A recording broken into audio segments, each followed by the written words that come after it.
Well, glad to be here, and good to know that you are also there too as we bring you to this edition of your program, The News Beat, live from the studios of Kwara State Television Authority here in Lanre. My name is Jide Allen. I'm not in the house alone. I've got my colleagues here with me. But first, what are we talking about? We're looking at the National Orientation Agency and their activities under the leadership of one of our own, Malam Lanre Issa-Onilu, who in the next few days will be a year in office, and it's one of his scorecard that we'll be doing on today's edition of the program. What the agency have been able to do since appointment of Malam Lanre Issa-Onilu as the Director General of the National Orientation Agency. Once again, we welcome to the show. But first, let me introduce our guest before you're seeing my colleagues on the show. I'm Malam Lanre Issa-Onilu, and good to have you on the show. Yeah, it's my pleasure to be here. Good afternoon, Kwarans. Okay. Next to him, we have got Grace Fabai. Grace, good afternoon and welcome. Yes, good afternoon. It's good to be here. At the extreme end, the man who's at the departure lounge of his career with the Kwara State Television Authority, talking about our own, about Adiniji. Uncle Yemi, good afternoon and welcome. It's great to be here. Very great to be here. And that departure is figurative. Welcome to the show. Let's get started. And straight away, let's look at the activities of the NOA in the last 1 year. I mean, do we say congratulations to you, a year in office? Almost a year in office now. A review of what your activities have been since your appointment as the DG, National Orientation Agency. Yeah, thank you very much. I think congratulations will be in order if the focus is on what we have been able to do in the last 1 year. You know, spending 1 year in office is just a date, but as the 1 year been eventful, been impactful, you know, so, and that is what matters to us. And we are glad to say that the last 1 year has been tremendously impactful, and that's what we're happy about. So what we have done within the first year since my appointment looks more like what we'll be hoping for in a tenure, and I'm not joking. You know, so we are glad that we have been able to accomplish all of that, and we've crossed a lot of hurdles, and I think we're at that crescent level now, so we can say clearly that Nigerians are going to see even much more from us. Now describe to us, and from where you took over, what you made on the ground, and to say we've been able to move forward. Okay, yeah. We'll take it back to the precursor to NOA, which was the MAMSA. Actually, the agency started as MAMSA in 1988, and we all still remember what MAMSA was like, with fond memories. You know. Mass mobilization. Yes, mass mobilization. You know. So so it's MAMSA that became NOA around 1993-94, thereabout, and but for over 1 decade, for whatever reason, successive government abandoned the agency, not paying attention to the essence of value orientation, and so we all can see the outcomes, you know, of that negligence. So the agency had gone completely down by the time I got there. The vibrant staff that the agency had, about 4,000 of them, had become despondent, you know, due to years of neglect, and so for want of what to do, so they you know, key into routine, just waking up to do whatever was available, and so there was no impact. There couldn't have been any impact if the government, you know, was not interested in about value, and the consequences of that inaction is what we are all seeing in the country today. We are in a country where values are not important, where we are all suffering because Nigerians are not Nigerians. People are not patriotic. People don't even see the reason to be patriotic in any case. So these are the issues. And so the last 1 year, what we have done is to, first and foremost, within my first 3 months in office, I went around the country, visited about 17 states, to let them know that, yeah, a new sheriff is in place, not about me, but about the president, because I won't be able to do anything if the president is actually not interested. But because I knew how much interest he has in value orientation, you understand that you have to build Nigerians first before we can build Nigeria. It is Nigerians who will build Nigeria. So if you don't build Nigerians, you cannot succeed in building Nigeria. So if you put infrastructure in place and you invest so much into roads, bridges, railways, and all of that, and they are world class, but you have citizens who don't have values. And we have seen an example of it. The Third Mainland Bridge was rehabilitated, sparkling. If you go to that place now, even when it was newly constructed, it was not as good as it is, with lightings, with everything, all of it. But within 1 month, a Nigerian climbed the bridge and began to remove the railings to sell. So that is lack of value. And that is when you don't build the citizens and you're concentrating on building the physical structure.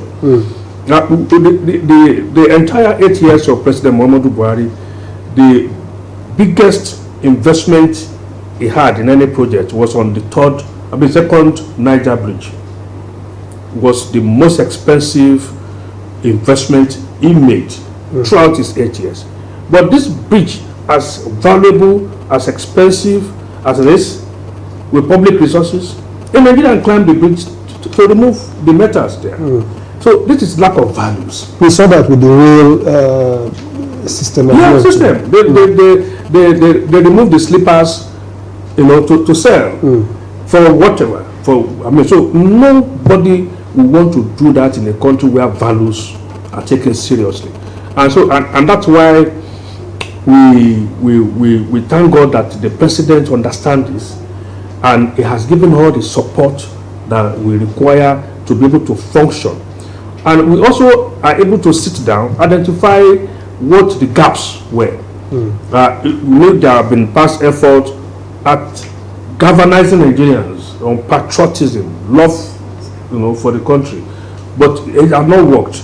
So there must be some factors responsible for that, and we identify 2 key factors, namely the fact that all past efforts from Andrew Don't Checkout of the mid-80s to Nigeria Good People, Good Nation, to Change Begins With Me, fantastic ideas, but they all were short-sighted when it comes to the fact that they focused only on the citizens without corresponding commitment from the leadership.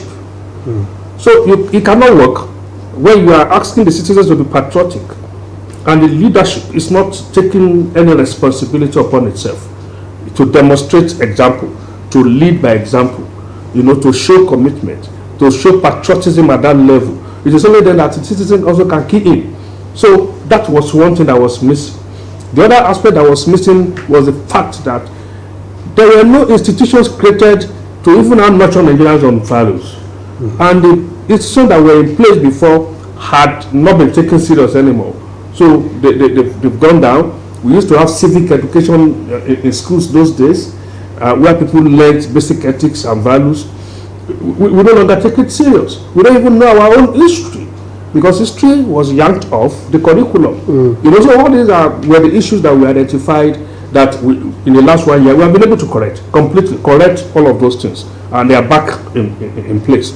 So this is how far we have come in the last 1 year. So it won't be out of place to say part of the attention that NOA is getting now is you presenting a 14-point memo to the Federal Executive Council and coming out with all 14 approved. It's unprecedented, and we are so thankful to Mr. President for such level of support. All our vision, centered around creating the ideal Nigerian, and ensuring that our institutions that will assist all of us in becoming better citizens were, contained in these 14 prayers. which we sent to the Federal Executive Council. And so we are happy to report that all of the 14 prayers were approved. And so we have all it takes. And not just the prayers, the wherewithal that we need to be able to also operate. The president is giving very serious attention to all of that. So we cannot complain, and we're happy. And so Nigerians will see the effect of all of that, immediately. But for Nigerians to see the effect of all of that, you mentioned it's not as if we've not had beautiful ideas before now. I mean, Andrew, I'm checking out of the country, great nation, great nation, lofty ideas, but in terms of implementation, maybe we say we've not been able to really achieve the desired aim and set objectives. What are you doing to ensure that there's a change as far as the narrative is concerned, that it goes beyond the issue of coming up with lofty ideas on how it will help reorientate the Nigerian people? Yeah, well, the first thing we did was not to take the easy way out. The easy way out was to create a slogan and produce a lot of jingles and then overwhelm the country with TVC jingles. Everywhere you go, you see all sorts of beautiful songs, and they say NOA is performing. But we know it has never worked in the past. There will be songs to sing, there will be dance to dance, but in actual impact on the mind and heart of the people, it will not. So that's why we focus less on sloganeering. Okay. We focus on creating real vision and putting structure and processes in place that will outlive even this government. And we first and foremost understood, like I said, what the gaps were and provide solutions to that. So, and after being able to do that, it crystallized in these 14 prayers that we took to FEC, and we have gotten approval for it, and the implementation has started immediately. Today, for instance, in Kwara, for instance, the flag off for our statewide sensitization campaign has started. They're having the flag off today with a press conference, and that is going to happen in all the 36 states and FCT. And so for the next 3 months, we're having intensive enlightenment and sensitization programs in all the 774 local governments, all the 36 states and FCT, going on simultaneously, with a lot of materials, with a lot of advocacy visit, town hall meeting, stakeholders engagement, street rally, all sorts of people will witness all over the country that will be happening simultaneously now to promote this newfound powers that we just got from this approval. So we are focusing mainly on 3 things now. Government policies. So far, people need to understand what the policy is about. There are people, most Nigerians are in pain, so to say, as a result of some of these policies. But like we all have identified, this is what many governments have run away from, and that's why we have not been able to make progress. Somebody must bail the cat, and this government has decided.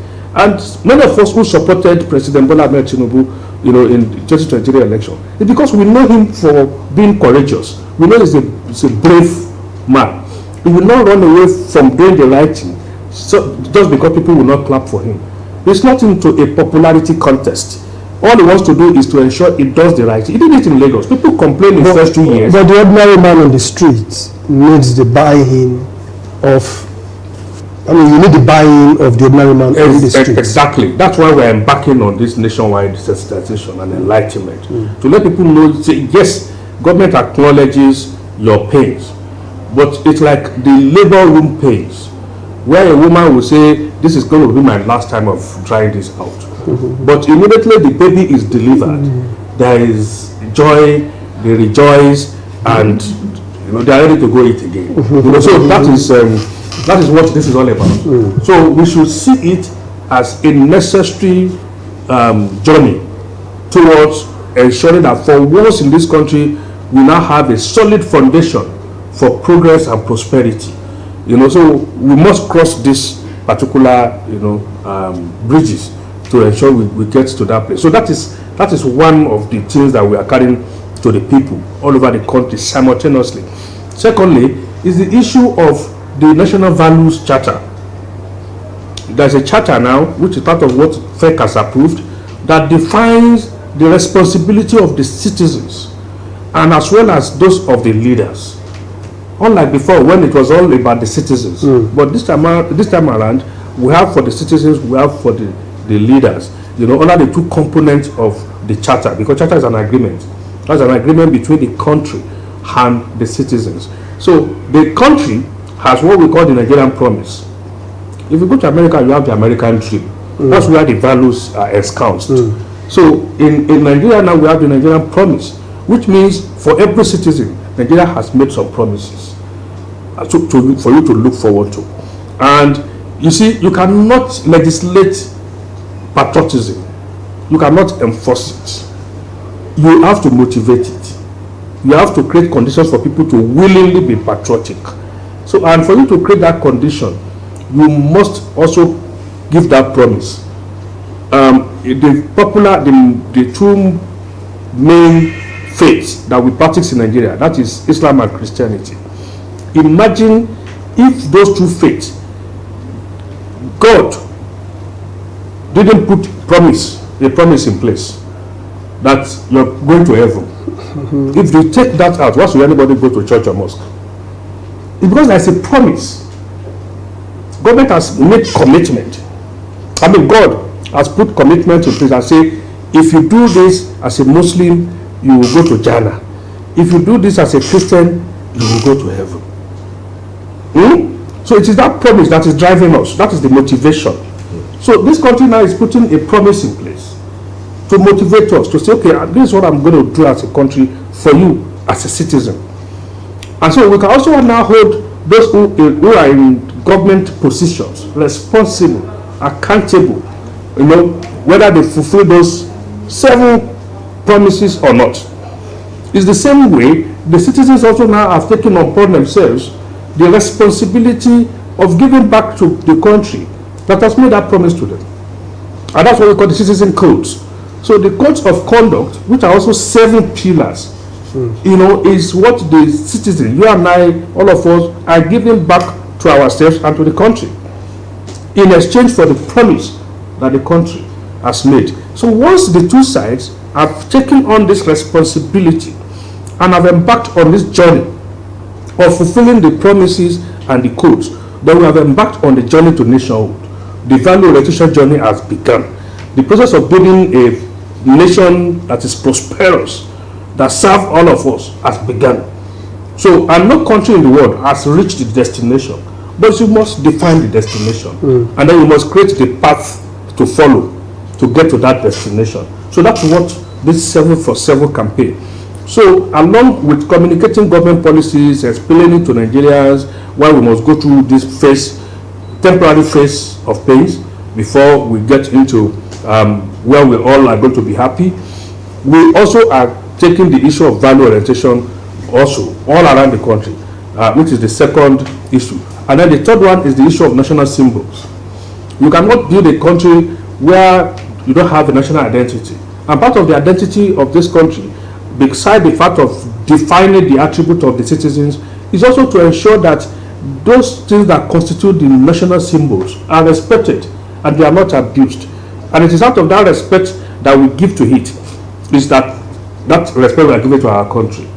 So symbols such as the flag, such as the national flag, the coat of arms, the national anthem, the pledge, the seal of the president, our currency, the constitution of the country, the international passport, all of these constitute the national symbols. And NOA by law is the custodian of all these symbols.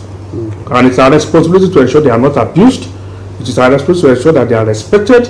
And so that is part of the campaign, that you will be seeing our people going to schools, going to markets, going to motor parks, going to everywhere to promote all of these things. Gracie, ladies first. So we'll use this opportunity to ask how or what influenced the change of the national anthem back to what we had before the one way? Okay, it's to Nigeria we hail thee from arrival yes. Yes. You see, when you have provided a solution, to a particular challenge, and that solution has not solved or resolved that problem has not abated. Yeah, has not resolved that challenge. Then you have to review what you are doing. National anthem is not just something to be chanted or recited or for you to sing. It's something that must define you, that must connect with your sentiment, that must explain your situation, and it must call you to action.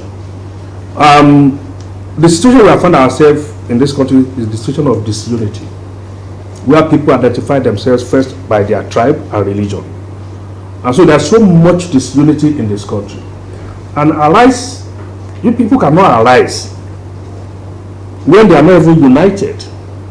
So we thought in 1978 that we had gotten to that stage where we don't need to encourage ourselves to be united anymore. All we needed to do was to arise. But from 78 till now, we are still at that level.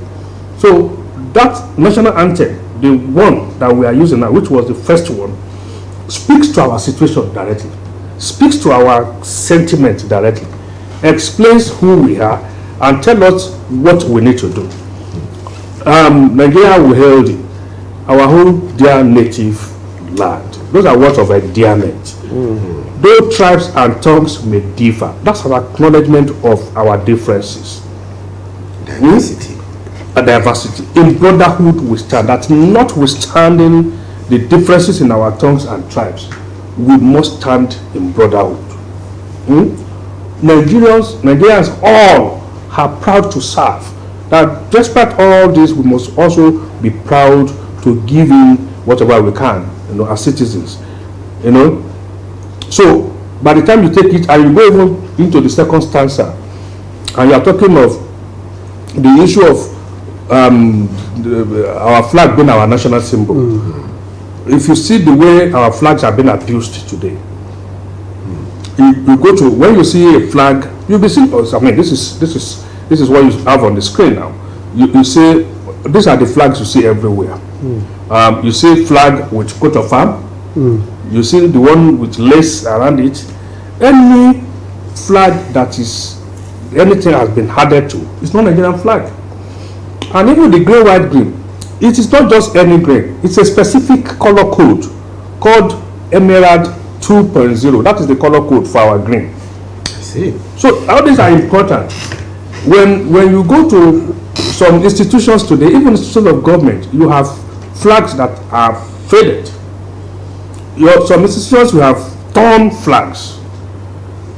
Half-toned. I only see green, white. Yeah, So in some places, it is wrong by law for any flag anywhere in the country to be taller than the Nigerian flag. These are things to be observed. When you want to dispose of a flag that is no longer in good condition, there's a procedure. So we are encouraging people now, any flag that you want to dispose of, take it to the nearest NOA office for proper disposal. So all these are important. You don't just go and use the Nigerian symbols to do your promotion or advert without taking permission, because you may misrepresent the flag. So you see many private institutions using the flag for their advert and things like that. And you look at the issue of our currency, the Naira notes, the way we handle them, squeeze them, make them dirty. These are our national symbols. It is something we have respect for. These are psychological things. When you give respect to all of these things, it's like you're valuing your country. Because these are the things that symbolize the identity of your country. So, but don't forget that we are not just calling for Nigerians to do this. We are also saying that there's the Nigerian promise. Nigeria has also made a pledge to also respect the citizens, to also value the citizens. That's why we have the two components now, and that's why it is a charter. Okay, sir, are you saying that now our law enforcement agents, for instance, now will have more respect for Nigerian citizens? That when the governor is passing, fortunately we are lucky in Kwara, our governor doesn't like sirens, but in many parts of the country, when a VIP is passing through, the police clear the road anyhow, even for bullion vans. We've had even violent demonstration by students over, well, we discovered it was an injury later, not a death. Could we expect that too from? Yeah, that's why we have the Nigerian promise with 7 pillars in it. Okay. Can you check us one or two of these pillars? Okay. If you take the Nigerian promise, yes, you have the 7 pillars. Number one is equality. That no matter your tribe, your religion, wherever you come from, we are all equal before the law. Great. So if you are a government official and you are on the road and you see yourself as being superior to other citizens to the extent that you are not driving an ambulance under an emergency situation. If you're in a hurry, then you should have left earlier than the time you're leaving. Right. You know, so that's why I said our job in NOA is not just about the citizens. It's also about the government. And that's why we have a charter this time around. You know, speaking to people in government and speaking also to the citizens. You understand? So equality is one. 2 is meritocracy. That anywhere you go, you can challenge a government official. You say the Nigerian promise of the 7 pillars of it, there's meritocracy. The recruitment we have just done now, we didn't follow meritocracy. Okay. You know, when you don't have parameters to even challenge or make old people accountable, it's an issue. So it's a step forward that now we have the parameters defined. So it's one thing for somebody to be living up to it, it's another thing for it not to. But there are parameters. Okay. Sir, another thing. Once upon a time in this country, we had something called the war against indiscipline. War against indiscipline and corruption. Then they had some kind of voluntary youth group called the Y Brigade that we used to see them on parades, and they were trying to inculcate some form of values and even enforcement. Those things that were part of Y, do they still make sense? Yeah, we still have Y in place. But for God's sake, there were no impact. They're just there. Just like every other thing. Just like when the NOA has also become, because of lack of attention by government. So, and that is why part of what we took to FEC was to the effect that we need to rejig that institution. First and foremost is the name change. So it is no longer called War Against Indiscipline. It is now National Value Brigade. Because this is a civilian, we are under democracy, and we cannot be waging war just because we want to enforce discipline. So now it is national value. They are to promote values. So in a couple of months to come, decisions will be reformed and retrained the personnel. So what you will have are National Value Brigade who are in the communities, working with the traditional rulers, with the community leaders, with the religious leaders, union leaders, to ensure that the community is able to surmount some of the challenges that are peculiar to that environment. So that is the role they are going to be playing. Definitely, this is one of the 14 prayers I put before the Federal Executive Council and given approval to for the National Orientation Agency to carry on with. I will delve straight into the other prayers given approval to by the Federal Executive Council. Malam Lanre, Issa-Onilu, thank you so much for your time so far. My pleasure. Part of the prayers and approval that you got from the Federal Executive Council is the approval that a National Citizen Values Brigade, CVB, be established in all primary and secondary schools across Nigeria. This is taking it to the grassroots. Yeah, absolutely. And also ensuring that we don't allow our children to just roam for heroes. Yeah, what they've been doing over 3 decades is to roam around for heroes. We didn't provide any for them. So they grow up with whatever kind of heroes they can find. And most often, the common heroes you see around are negative heroes. And because children during their formative period must have find things to emulate, things to from where they take their own cue from. So now, in the past, Boy Scouts and Girls Brigades were fantastic, voluntary institutions that we had in this country that were producing model citizens that grow up, on basic values, ethics, that you want to find in an average Nigerian. Somehow, even though they were voluntary, but we do not take them serious anymore.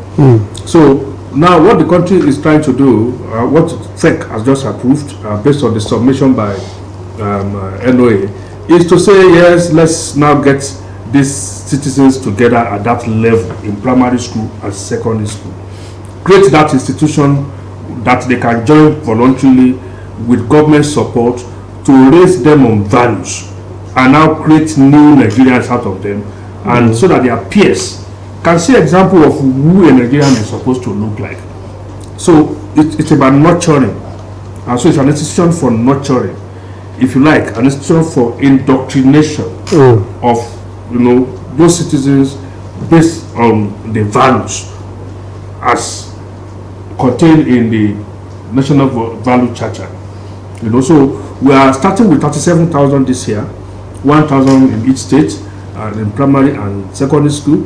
We are going to be working with the state institutions who also have direct responsibility over primary and secondary schools, to be able to succeed and to work together so that we provide the necessary tools and training for them.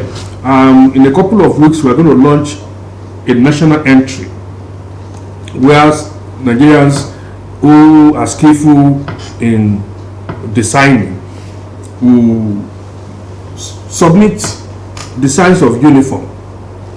Okay. Yes. For the brigade. For the brigades, and then from there we will select maybe 10 or so, and then announce a date where Nigerians will vote on those submissions, and the one that has the highest vote will become the official uniform of the Value Brigade in school. So unlike part of the changes we are bringing is to ensure that you don't just wake up and think you know all that the citizens want, without getting them involved in policy decision. So Nigerians are going to be the one to choose the uniform for the brigades, so there can be ownership. And that is what we are going to do very soon on that particular. For the 1,000, how will you be picking the 1,000 for each estate? Private or public nursery and primary schools as well as secondary? Yeah, like I said, working with the state institutions, first and foremost is to create the body, because there's going to be a national, committee that will work on the what do they call it now? The values that these people must espouse. So there must be a guidebook for them, and a training, module for them, which would be used in all the states. And working with the state committees, then the announcement will be made. It is voluntary. And from school to school, we encourage the principals, the headmasters, and parents, to allow their children to be part of this movement of creating ideal Nigerians, out of them. So it's going to be voluntary, but it's going to be government-led. Okay, so we're in the age of technology, it's the age of knowledge. How are you using technology that is available to carry out these policies, these plans that you have for Nigerians? Okay, just as I said, In the last few months, we launched our artificial intelligence. And by the way, the impact we have made in terms of using technology in NOA in the last 6 months or thereabout has just earned us the agency that has been nominated for award by the public sector institution as the agency that is foremost in using technology. So that will be done in a week's time, where we're going to pick up the award.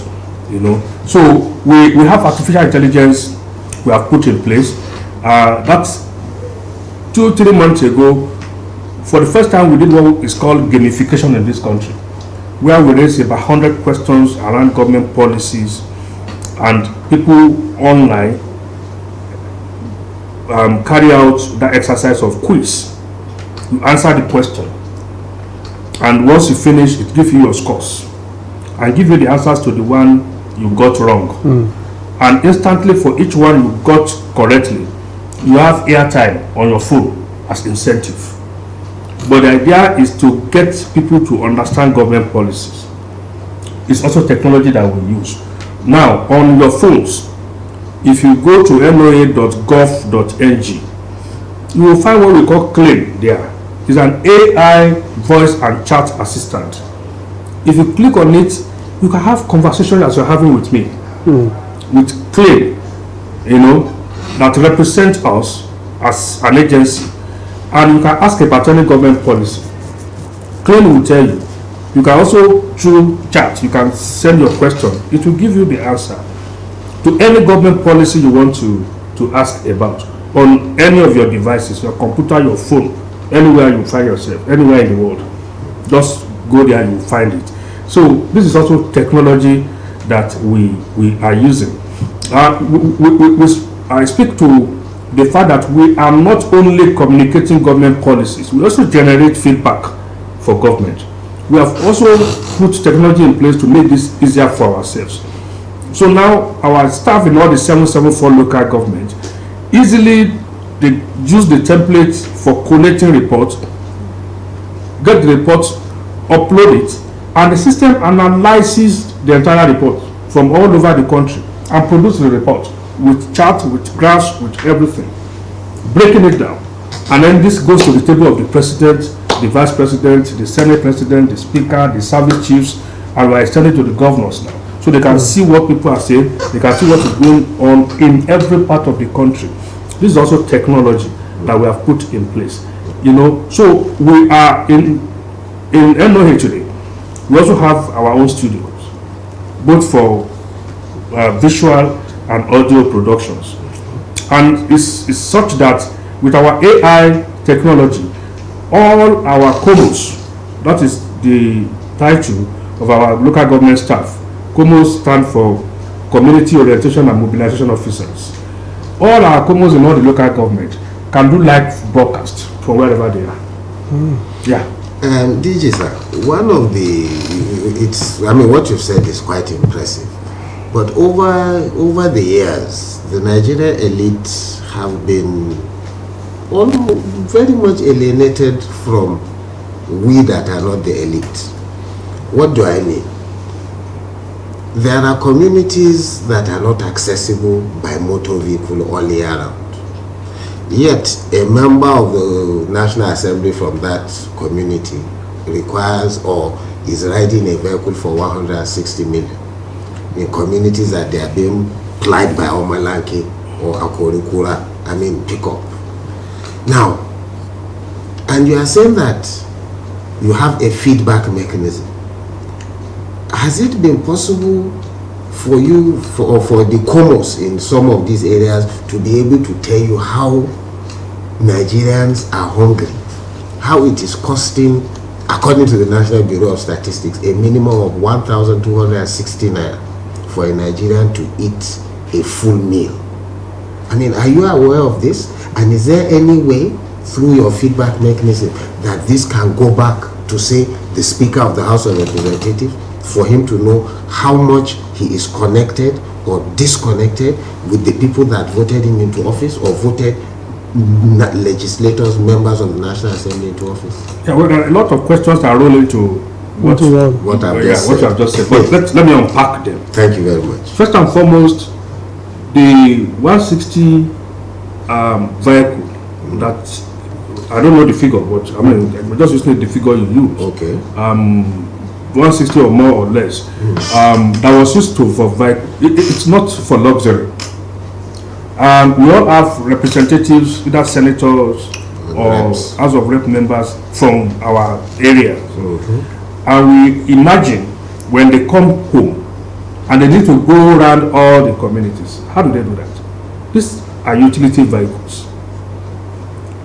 These are vehicles that they need to work. If a director in a ministry, you are given official vehicle because of the nature of your work, not because you want to enjoy luxury. It's the same thing for lawmakers. They don't just go to the chambers and speak grammar. They do a lot of oversight. They go to project sites, not just the one in their constituency, but they belong to different committees. So if you are a member of committee on works and you need to go and inspect road that the executive arm ought to be implementing based on the appropriation that you have done, you're not going to trek there. You need a vehicle that can withstand, that to be able to go there. So these are not luxuries. They are utility vehicles. They are vehicles that are needed, and you cannot say a lawmaker is not entitled to have a vehicle he can use to work. But again, there's also a misinformation there. These vehicles are not dash. They are not given to them as gift. Fact check what I'm saying. Every lawmaker who has been given a vehicle gets this deducted on monthly basis from his salary over the period of 4 years. So he pays for it. So government is just giving it ahead so that he can be able to work, because he cannot raise that fund at once to buy the car. So it's being paid for by the lawmaker. The money is deducted from their salaries every month. It's standard.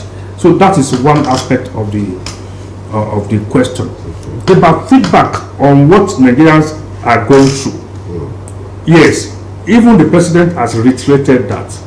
And in the last 1 year, we have said that the policies that are put in place, which have assisted, or aggravated the condition that Nigerians are necessary policies, without which we will remain where we are. And we have likened that to the labor room pain, where a woman must go through in the process of delivering a baby that is wanted. So it's like the prosperity that we want in this country, we are in the labor room. And we must exercise patience, for us to be able to go through that and come out and rejoice. So the government is aware. So our job is not just to take whatever the people are saying back to the government. In situations where we find out that people are not as informed as they should be, that is why we do the sensitization. That's why we do the enlightenment. But where we also feel certain policies are not producing the desired result, we take it back to the government, so that government can also adjust. So our intervention is not just to be a conveyor belt, but it's also to filter. To filter and say it's not just everything that the citizens are saying that will take back. Some things that they are saying are because they do not have information. It's our responsibility to provide information. Some of government policies are also not well informed. So we also take it back to government and say these policies are not well informed. These are the facts on ground. So you need to adjust these policies. So this is the way we work. Talking about national image, how are you collaborating with the conventional media and the new media to ensure that Nigeria is projected in the light that you want it to be able to attract investors? Thank you very much. Very good question. One of the prayers that the FEC also has approved is the global reputational campaign. When you define who you are, you want people to also know that's who you are. Now today, the rest of the world, they have their different perceptions about who they think Nigerians are, based on either interactions with Nigeria or what they read or see on TV about us. So you see a lot of videos, South Africa, America, where people talk about who they think Nigerians are. And most times they say Nigerians are smart people. They say Nigerians are confident. But when you ask them for further information on that, then they give you an example of how a Nigerian successfully sold an airport that does not exist. Of course, that is smartness. But that is not the Nigerian smartness. Yeah, we are smart, but that particular person has misrepresented us by using the smartness negatively. So we need to tell the rest of the world that yes, you are correct, we are smart people, we are confident people, we are resilient. But when anybody misapplies those attributes, it's not representing us. So the campaign we are doing for reputational management is not just within the country. We are going to do that in all the major capitals of the world. And in doing it within the country, we are going to be collaborating with media, including the Kwara TV, the Radio Kwara, and also on the global stage, with international media, and push out the values that we project, so that they can say clearly on the street of Johannesburg, on the street of Paris, and say, you call yourself a Nigerian, but what you are doing is not what Nigerians said they are. Like I keep saying, we must make people who are misrepresenting who we are uncomfortable with what they are doing. So that wherever they go, people say, are you sure you are a Nigerian? Nobody wants to be addressed that way. So that is where we are driving all of this. Well, our time flies, Abayomi. Receiving signals that we got to go. Well, just before we go, we would like to take your closing remarks so that we don't cut abruptly like that. Okay, yeah, I would say clearly that we all have a responsibility as Nigerians, to lead this charge, to ensure that what we say Nigeria should be, we are the first to demonstrate it. And it is only when we all pull together to do this that we can get to where we are going. And then we must be patient. We must understand that the government that is in place now means well. And a lot of efforts are ongoing to ensure that even before these policies, mature and we begin to see the fruit, some cushioning effects are being put in place. Government has just taken away taxes on anything that is food, so that they won't be paying taxes on those things, so that the prices can be manageable, pending when we will come out of this stronger. So I encourage Nigerians to be patient, and I can assure us that in 1 or 2 years we will begin to see concrete positive outcomes. Lanre Issa-Onilu, the Director of the Royal National Orientation Agency, we must sincerely thank you for your time and your thought with us on the program this afternoon.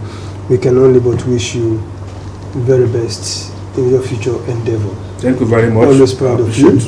I'm glad to have you home this time around. Thank you so very much. A big thank you too to my colleagues talking about Grace Fabayi and Abayomi Adeneji, Onku Abayomi, the entire crew, the behind the scene crew. We must say big thank you to you. And of course, our company staff of our National Orientation Agency, both state branch as well as from the headquarters. A big thank you to you guys all for being part of it. Let's do it again next time. Until then, my name is Jide Allen. On behalf of all of us, we urge you to enjoy the rest of your day, and bye for now.